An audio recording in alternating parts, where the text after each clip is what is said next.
Coba bayangin teman-teman, ada proyek wisata religi di suatu daerah yang dimana itu akan menjadi ikon baru di daerah tersebut. Akan tetapi, masyarakat itu banyak yang menolak serta pemerintah juga memberhentikan proyek tersebut. Nah, pertanyaan teman-teman, apakah ini cuma sekadar urusan pembangunan atau persoalan lebih mendalam tentang keberagaman dan cara kita memahami suatu perbedaan?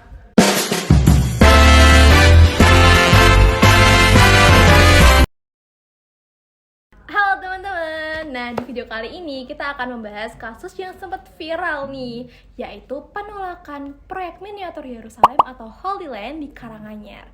Tapi kita nggak cuma melihat konfliknya aja, kita akan membedahnya melalui perspektif pendidikan multikultural. Gimana sih seharusnya masyarakat memahami perbedaan, menghargai keyakinan, dan juga mengelola keberagaman yang ada tanpa menimbulkan gesekan. Jadi, kasus ini bermula dari pembangunan proyek wisata religi yang bernama Holy Land di Karanganyar. Namun, proyek ini mendapat penolakan dari sebagian masyarakat, khususnya salah satu ormas muslim itu menolak keras karena dianggap menimbulkan konflik sosial dan keagamaan. Aksi protes pun terjadi. Akhirnya, Bupati Karanganyar ini menghentikan sementara proyek tersebut gitu, teman-teman. Kalau kita lihat dari perspektif pendidikan multikultural, kasus ini bisa dianalisis menggunakan aliran kritis yang dikembangkan oleh dua orang tokoh, yaitu James Bank dan juga Paulo Freire. Terdapat dua tahapan nih, meliputi Pertama, yaitu tahap transformasi. Dalam tahap ini, kita itu diajak untuk melihat masalah dari berbagai pandangan, bukan hanya dari satu sudut pandang aja.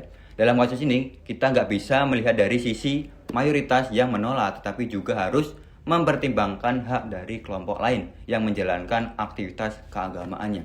Di sini kita belajar bahwasanya realitas sosial itu ternyata itu kompleks dan seringkali dipengaruhi oleh siapa yang punya kekuasaan serta suara yang lebih besar. dan yang kedua adalah tahap aksi sosial. Tahap aksi sosial merupakan puncaknya nih teman-teman.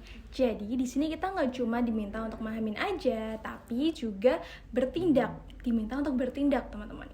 Dalam kasus ini, aksi sosial dapat berupa mendorong dialog antar umat beragama, lalu yang kedua mengedukasi masyarakat mengenai toleransi, dan yang terakhir dapat menuntut kebijakan yang adil bagi semua pihak. Jadi bukan cuma menjaga ketenangan, tapi juga memastikan keadilan benar-benar terjadi.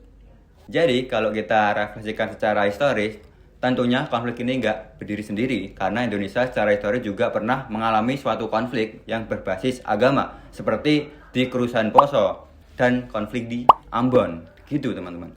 Dari situ muncullah trauma dan juga sensitivitas terhadap isu keagamaan nih teman-teman. Akibatnya ketika ada hal yang dianggap berbeda, masyarakat cenderung cepat bereaksi.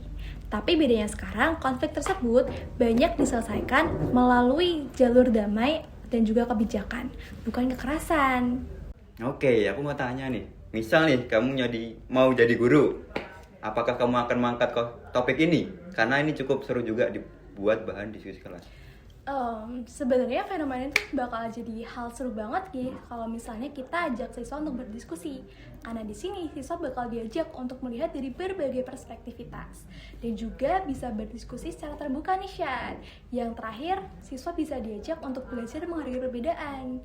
Selain itu, siswa juga bisa nih membuat kampanye toleransi atau simulasi dialog antar agama sebagai bentuk aksi nyata. Jadi, dari kasus ini kita itu belajar bahwasanya perbedaan itu bukan masalah, tapi cara kita menyikapi perbedaan tersebut, teman-teman. Bener banget nih teman-teman. Jadi pendidikan multikultural kritis itu nggak cuma ngajarin kita untuk sekedar memahami, tapi juga berani bertindak melalui bentuk aksi nyata. Karena tujuan akhirnya itu bukan sekadar damai, tapi adil untuk kita semua, teman-teman. Dadah!